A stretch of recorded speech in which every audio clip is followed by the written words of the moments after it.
The last thing you want to hear when you need your auto insurance most is a robot with countless irrelevant menu options. Which is why with USAA Auto Insurance, you'll get great service that is easy and reliable, all at the touch of a button. Get a quote today. Restrictions apply.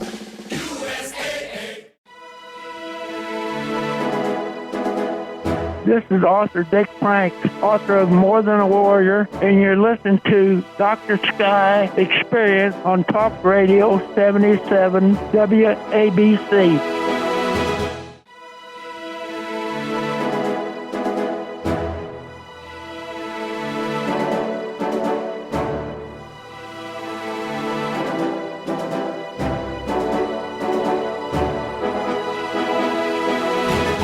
And welcome back to the Dr. Sky Experience, heard proudly and, of course, all over the nation, all over the world, and even out into the cosmos on Talk Radio 77 WABC. We like to call it the crown jewel of radio, the iconic 77 Talk Radio WABC. As we continue to talk about these great subject matters, normally the subjects of astronomy, space, aviation, and weather, but obviously, folks, with my own military service, we talk proudly about American exceptionalism and the story of truth, justice, and the American way. And today, without exception, a very special guest and author. In just a moment, we'll be introducing Dick Frank, an author of a book called More Than a Warrior, a most fascinating story that I think many out there will certainly appreciate. But before we introduce our special guest, I'd like to read a little bit from the back cover of his book, More Than a Warrior. And our producer today is Dr. D. We appreciate his talents of putting all this together so you can hear the Dr. Sky Experience. Listed under top secret, Green Beret team leader Sergeant Howard Upchurch appeared in a communist uniform in front of his hooch at Triple C, the CIA's super serious and secret MAC VSOG Special Operations Group camp outside Contum City, South Vietnam. He helped design the logo that is very famous for that special group, MAC VSOG. Under the auspices of that shield, a small select group of men fought for the CIA and Southeast Agency for the agency. But it was never just the Vietnam War, as their black operations spilled over into half of a dozen other countries near and far. Extraordinary jungle fighters and spies, their suicidal missions required them to do things that no human should have to do to other humans. One man, Sergeant Upchurch, broke away for 2 years, led his own army of Montagnard warriors, irrespective of the rest of the world's plans, being forced and coaxed back into the CIA fold. With that, let's introduce our special guest. Dick Frank, who knew this man, is the backstory, of course, for Marlon Brando, who appears in the movie, the epic Francis Ford Coppola's Apocalypse Now. Well, good afternoon, Dick. Thanks for being with us. Nice to be here, Dr. Skay. Well, I appreciate your time, sir. Let's start from the beginning. How did you get to meet this sergeant? And tell us this reason that you wrote this 400 and some page book, because obviously it seems like it's about time Americans knew what that Special Operations Group did in Vietnam. Well, there, you're right there. When my wife died, Sally, in 1981, I went to Linguist, City Butte, Texas. I'm from Texas. That's Yes. a small mining town, and I met Howard Upchurch. He was retired a few years from SOG, Special Operations Group, and he was on the Studio B porch with hundreds of people around him telling his war stories, and I said, who the heck is that guy? It took me 2 hours. It took so many people were around him listening to him. And I was hooked in 3 minutes. I was like the rest of them. I mean, and Howard kept on going about all his misadventures around the world, you know? Yeah. And he was talking about his Montagnard warriors. He loved his Montagnard warriors. They're about 15-year-old, sort of like American Indians, but I was shocked, 15 years old, and that's where his team, there's about 2 or 3 Americans. When I say Americans, I'm talking about SOG, Yes. Special Operation Group. They're all from the CIA. anyway, Howard said we could not do anything in this triple canopy jungle without these Montagnard warriors, and I could go on and on, but he had this fascinating. And why did I write the book? Because I knew that this story stories should be told around the world. I was fascinated. It was the most incredible thing I've seen of anybody write. And he was humorous and very, very serious, and he had us all fascinated, enthralled, as I call it. Well, Dick, this is a fascinating interview that we're going to have here today on the Dr. Sky Experience, talking about American exceptionalism and some of the things, right or wrong, that happened during the Vietnam War. And, of course, everybody out there will, of course, formulate their opinion on all the things that we're saying here. But I want to go back in time here to describe a little bit about MACVSOG, Military Assistance Command. They did covert and unconventional warfare. They operated, as you know, in Vietnam, Laos, and Cambodia, starting January 4th and 24th, I should say, 1964 through 1972. Psychological warfare was also part of what they did. And now today, they've been replaced by something called JSOC, Joint Special Operations Command, after the sad Iranian hostage rescue mission that happened many, many years ago. As you know, General William S. Worland, he really had no authority outside of South Vietnam. So what I want to ask you is, this is a very select group. So you're talking here about this gentleman. We're talking about Howard Upchurch, Sergeant Howard Upchurch. Did he tell you how he got involved in this organization? I mean, they have to pick these people, I'm sure. You know, they're just not any regular soldier. They're kind of special. Talk about how they pick these people. Okay, well, you know, he was a 16-year-old Marine in Korea. Then he went into the regular Army, and from the regular Army, well, he was I'm talking about 50 years ago, 40 some years ago, and I'm trying to think. Anyway, he had the Soldier of the Year award in the 173rd. Don't quote me on that, but anyway, he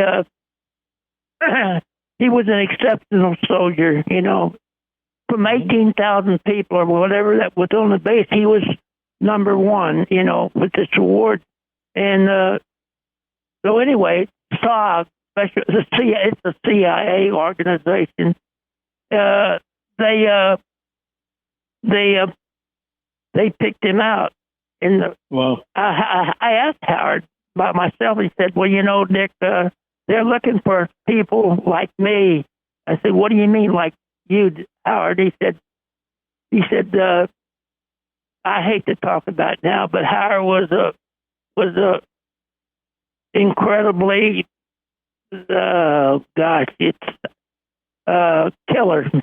I can put it kindly. And he's also very like a saint, you know. Or I'm not getting it very well, but anyway, he was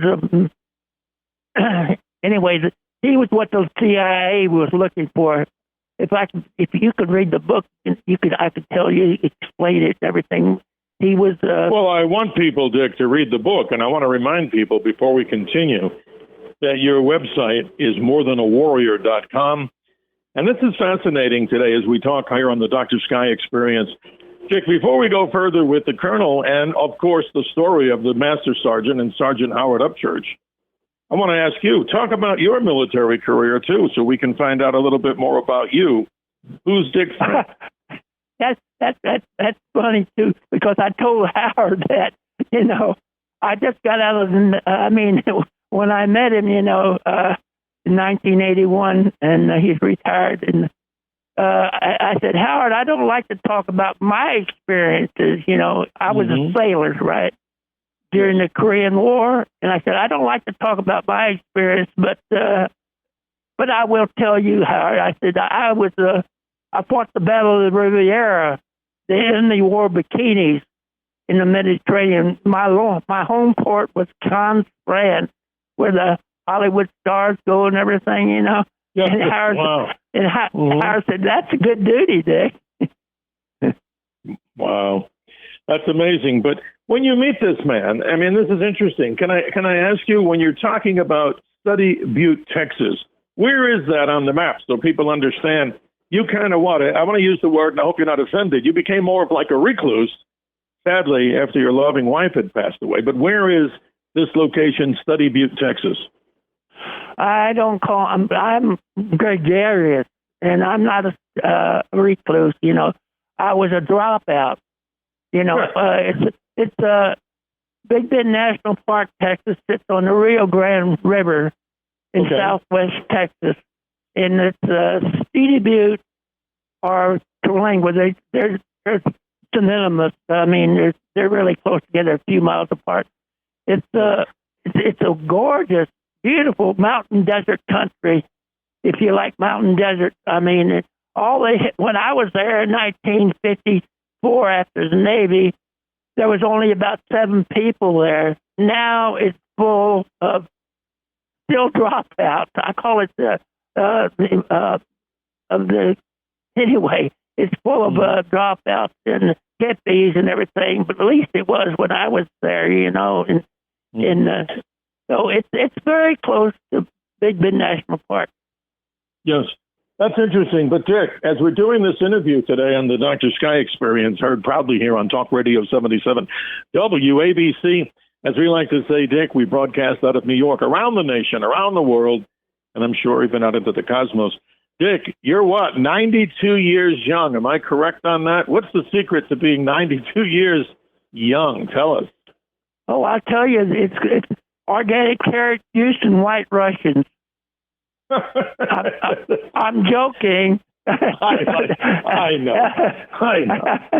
No, I was always a help buff because I was a concentration camp victim when I was very young, you know. So I always, I got eventually I ended up eating organic vegetables and in all that kind of stuff. My wife was furious at me when I first met her. She didn't eat white rice or nothing. But finally, she realized, you know, that I was right. And she died at 46 with a brain tumor. But she was beautiful, still more beautiful inside and everything. But she became a health buff like me. Yes. Now I'm soiled off my table and that stuff. My whole problem is I eat too much ice cream and chocolate chip cookies. Well, there you go. You keep eating ice cream, Dick, because let me tell you something. I hope I make it to 92 years. And the story we're about to hear is, go ahead. Well, I just want to say I do a little bit of yoga exercises every morning because I said, when I was very young, I said, what can I keep doing?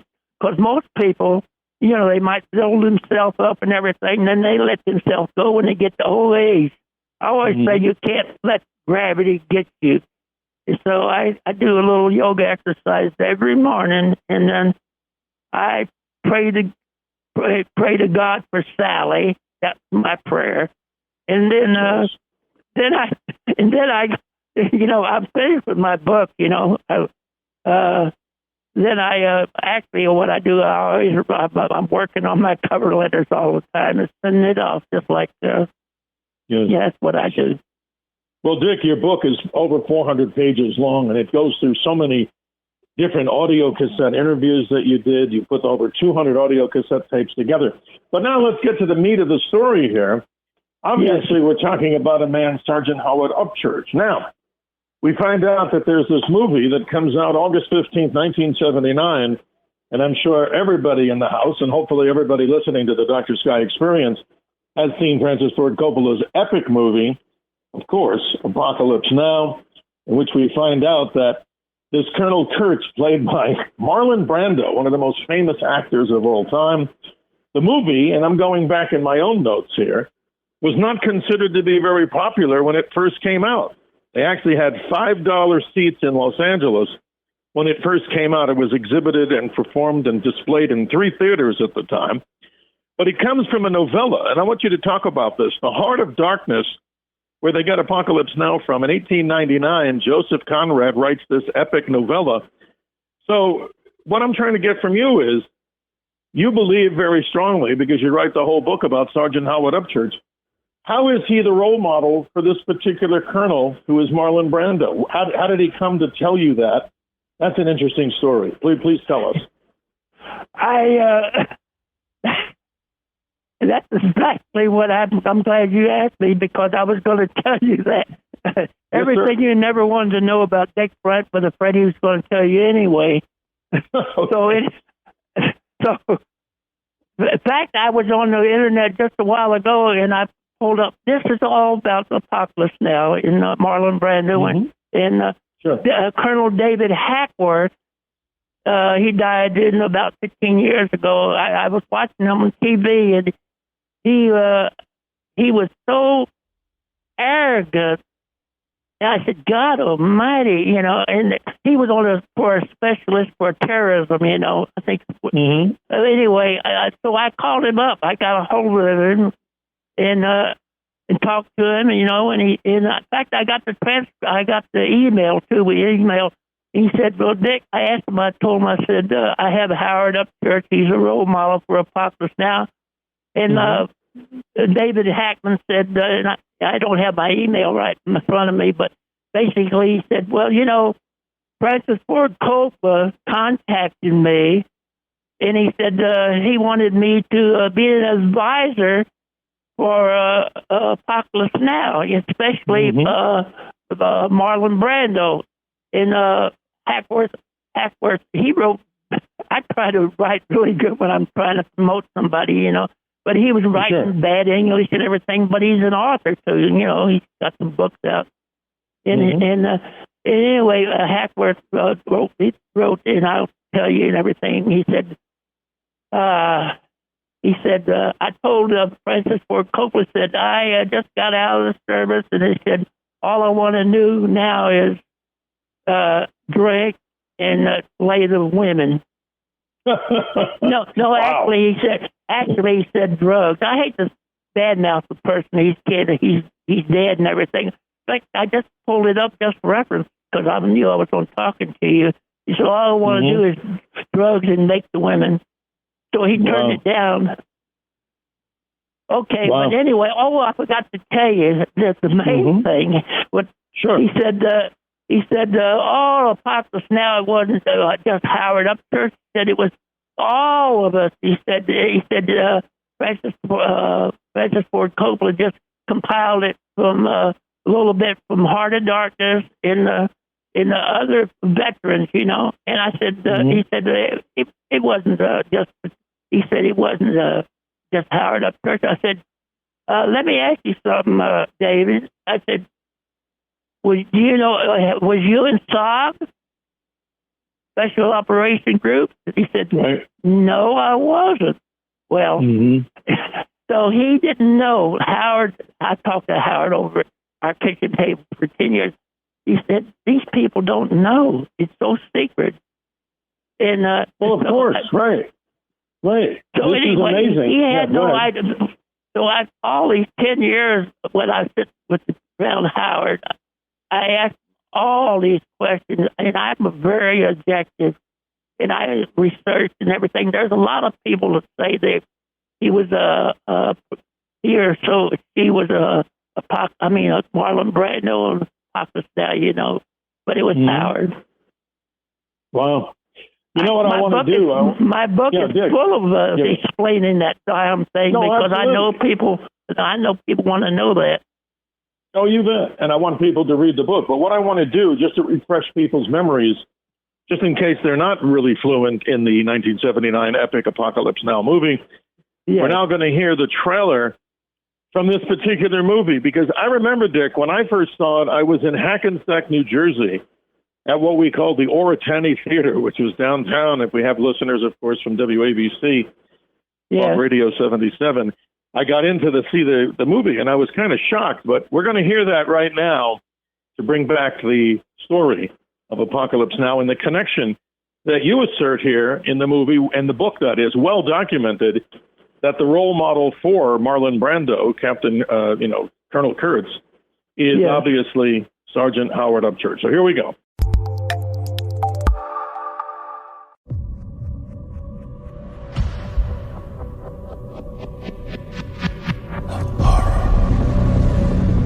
heard of Colonel Walter E. Kurtz? Your mission is to terminate the Colonel's command. Terminate. Terminate with extreme prejudice.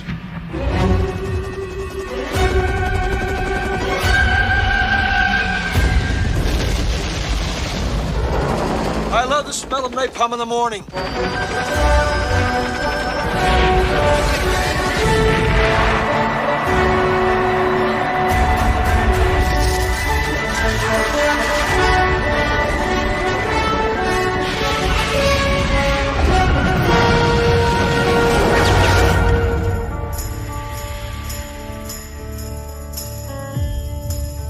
Very obviously, he has gone insane. This is the end, my only friend, the end. Are you an assassin? I'm a soldier.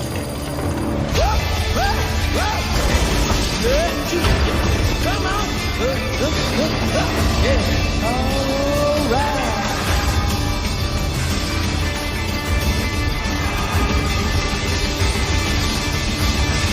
This is the end. My only friend, the end.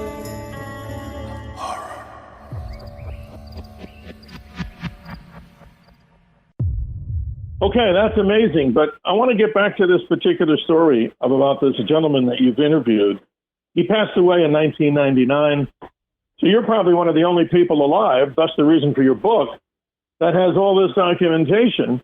So people need to look at these vignettes about 52 chapters in here of information about what it was like to be in Mac VSOG and this particular man. But I got to ask you, too, talk about where these Montagnard warriors were. Where was this happening? Was this in Cambodia? Was this in Laos? Because we weren't supposed to be other than in Vietnam, I guess, correct?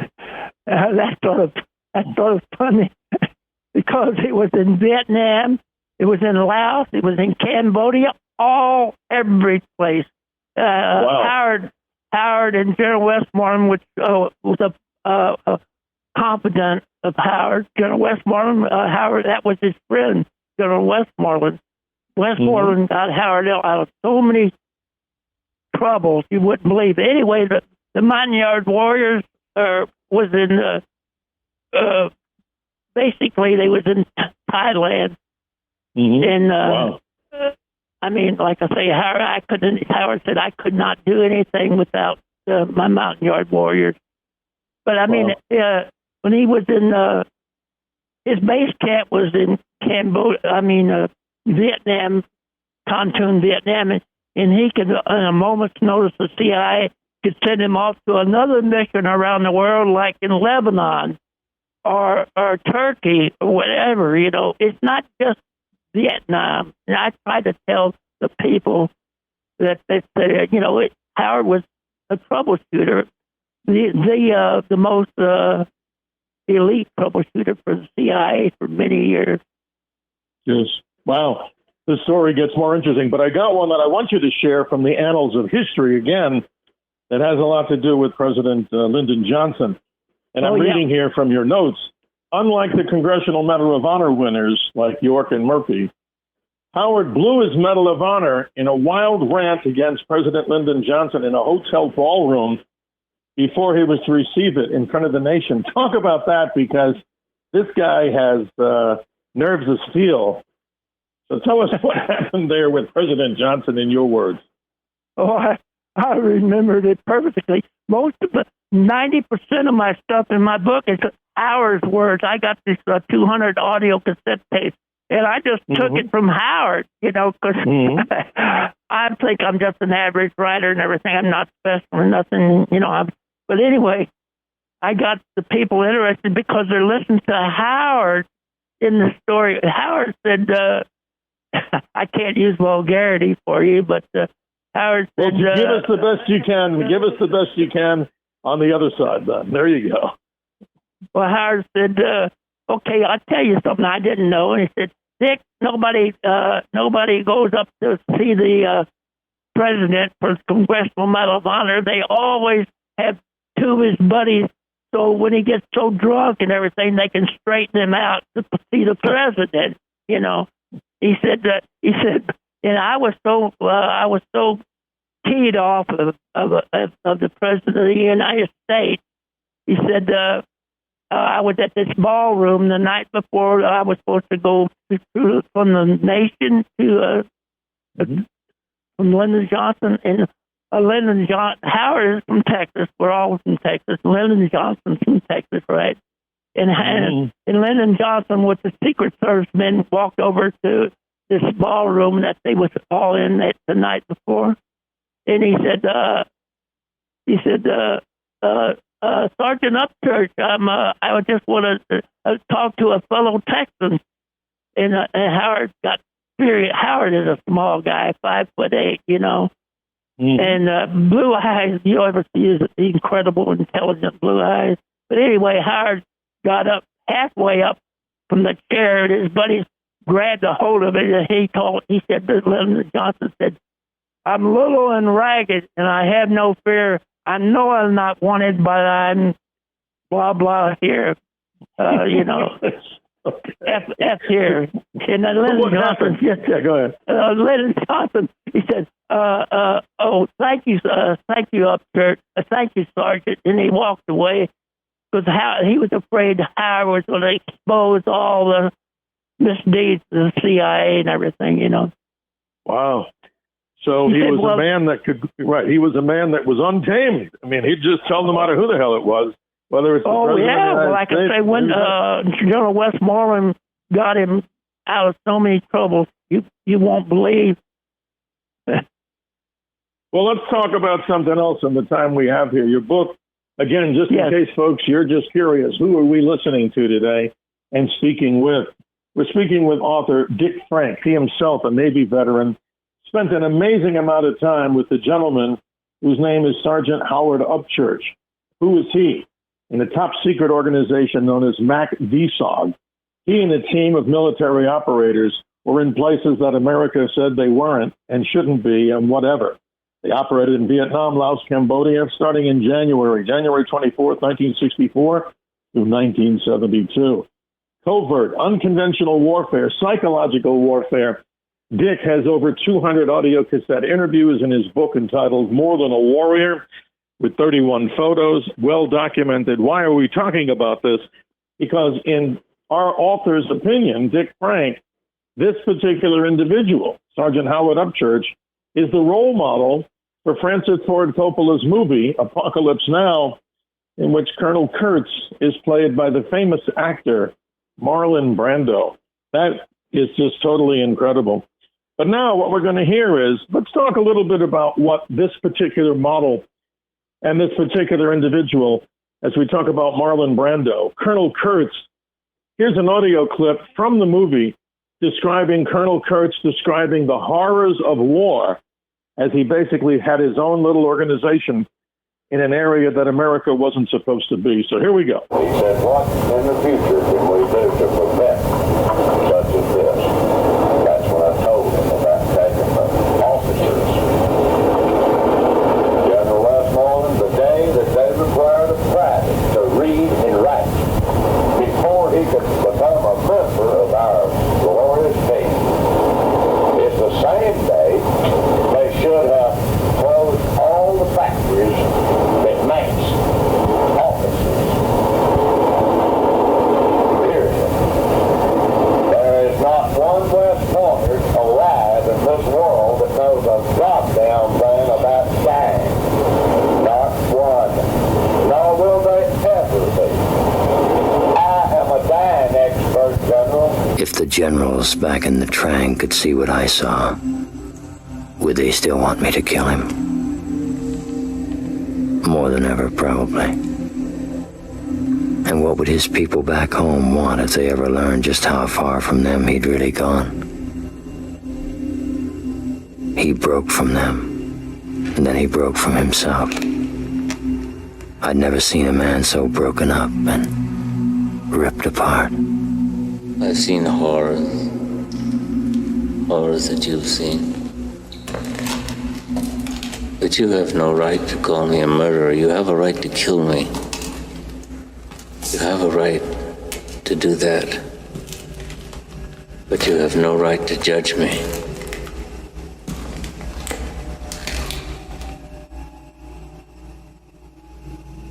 It's impossible through words to describe what is necessary to those who do not know what horror means. Horror. Horror has a face, and you must make a friend of horror. Horror and moral terror are your friends. If they are not, then they are enemies to be feared. They are truly enemies. So, Dick, that's totally amazing. I mean, the connection here, without a doubt. I mean, you have no doubt that this is the man who is the person, as far as the namesake of our Colonel Kurtz, Marlon Brando, in this epic Apocalypse Now. Tell us more about this. Your research is very deep. Okay, you're right. I have absolutely no doubt. You know what? I've seen Apocalypse Now. Maybe I haven't seen it in the last 15, 20 years, but I was listening to it one time. This is after maybe 15 or 20 years ago, and all of a sudden they mentioned SOG. I said, "What?" I forgot it somewhere in front of the book, and and I did this. They have all this kind of bamboo music and everything. You can't listen to them, and all of a sudden they just, in one sentence, they just happened to mention SOG. I said, "There it is. There's SOG." And at that time, nobody knew what SOG is, and really at that time, and they still don't, they, anyway, and there's another thing, and I was listening to Howard Upchurch. I mean,